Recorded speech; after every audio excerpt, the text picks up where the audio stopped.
حضرت علی بن معبد کا کرائے کے مکان سے تحریر کو خشک کرنا۔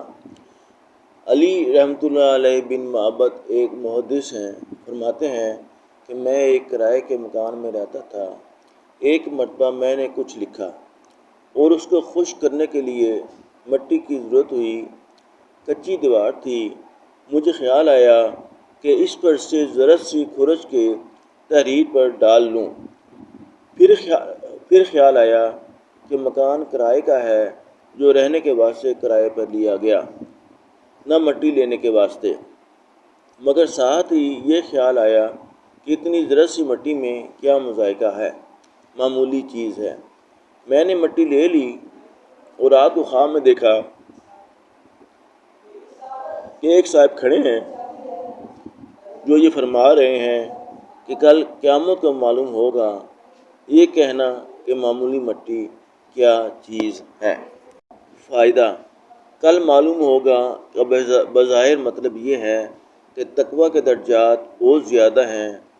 کمال درجہ یہ یقیناً تھا کہ اس سے بھی احتراز کیا جاتا، اگرچہ عرفاً معمولی چیز شمار ہونے سے جواز کی حد میں تھا۔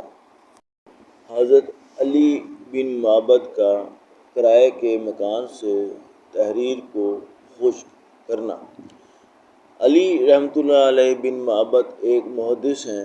فرماتے ہیں کہ میں ایک کرائے کے مکان میں رہتا تھا۔ ایک مرتبہ میں نے کچھ لکھا اور اس کو خشک کرنے کے لیے مٹی کی ضرورت ہوئی۔ کچی دیوار تھی۔ مجھے خیال آیا کہ اس پر سے ذرا سی کھرچ کے تحریر پر ڈال لوں۔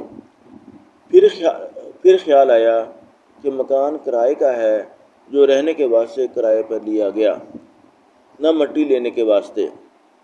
مگر ساتھ ہی یہ خیال آیا کہ اتنی ذرا سی مٹی میں کیا مذائقہ ہے، معمولی چیز ہے۔